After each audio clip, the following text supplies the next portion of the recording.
अस्सलामु अलैकुम। वैसे तो मनहैसुल कौम हर कौम में अच्छे बुरे होते हैं, मगर कुछ चीज़ें कौमी ही लिहाज से इज्तिमाई तौर पे अरब मिल्लत में ऐसी है कि जो दूसरे अक़वाम में मिलना मुश्किल है।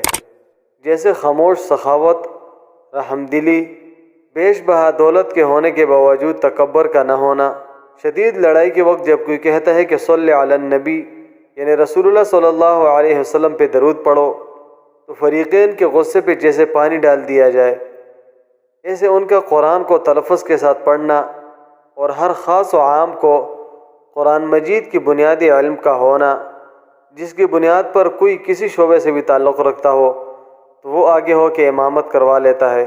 अपने कल्चर और इज्तिमाई तौर पर इस्लामी अक़दार से मोहब्बत, नौजवानों का शुग़ल मेला में लगे रहने के बावजूद नमाज के वक्त सब के सब का मस्जिद में जमा होना, ये ऐसी चीज़ें हैं कि जो इज्तिमाई तौर पर अरब कौम को तबाही से बचा रही है।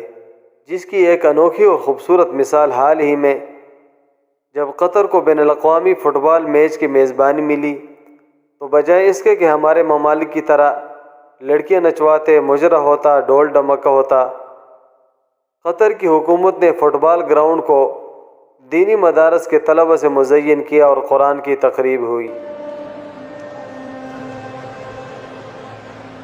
كما كانت القحطية في قديم الزمان رمزا تراثيا يرتديه أطفال الفريج أثناء ذهابهم إلى كتاتيب تحفيظ القرآن الكريم وتعلم أبجديات لغتنا العربية. بسم الله الرحمن الرحيم.